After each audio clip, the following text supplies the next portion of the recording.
नाशिकमधील कांदा उत्पादक शेतकऱ्यांनी कांद्याला 500 रुपये अनुदान देण्याची मागणी केली आहे। गुजरातला 200 रुपये कांदा अनुदान दिले, त्याचप्रमाणे महाराष्ट्रातील कांदा उत्पादकांना 500 रुपये अनुदान देण्याची मागणी करण्यात आली।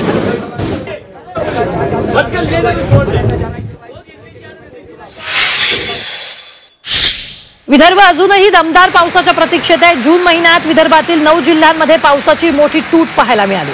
नागपूर जिल्ह्यात 44% कमी पाऊस पडला, अमरावतीत 33% तर भंडाऱ्यात 40% कमी पाऊस पडला। त्यामुळे शेतकऱ्यांची चिंता वाढली असून आता जुलैमध्ये चांगला पाऊस पडेल अशी अपेक्षा आहे। सांगलीच्या पलूस तालुक्यातील आमणापूर परिसरात जवळपास 200 एकर शेती नापीक होण्याच्या मार्गावर आहे। मोठ्या प्रमाणात पावसाचं पाणी शेतात साचल्यानं 60हून अधिक शेतकऱ्यांच्या शेताचं रूपांतर तळ्यात झालंय। प्रशासनानं याची दखल घेऊन पाण्याचा निचरा करावा अशी मागणी शेतकरी करतात।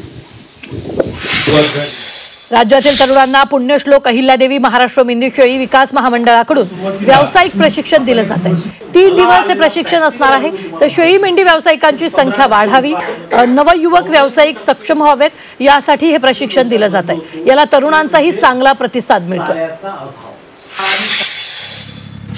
नाशिकच्या येवल्यात एका शेतकऱ्यानं त्याच्या शेतातील मका पिकावर रोटावेटर फिरवला।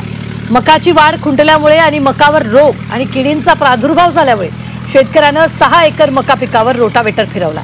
त्याचबरोबर सरकारनं शेतकऱ्याच्या समस्यांकडे लक्ष देण्याची ही मागणी केली आहे।